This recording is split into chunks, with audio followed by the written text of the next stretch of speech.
Madam सगळीकडे शोधलं कुठंच मिळेना हो. काय झालं? बसा. मुलगा हरवला हो पाणी माझा. घ्या. शांत. किती वर्षाचं आहे? 4थीला हाय. अंगावर कपडे काय घातले त्याने? शाळेचा ड्रेस होता. फोटो वगैरे आहे का मुलाचा? एका विषयात मार्क कमी पडले, नाराज झाला. 2 दिवस झाले काय बी पत्ता नाही त्याचा.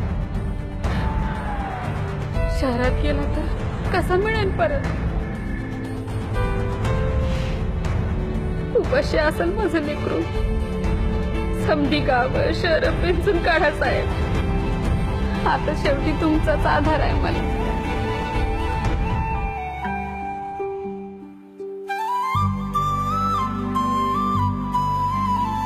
कायद्याचं सरकार, कामगिरी दमदार.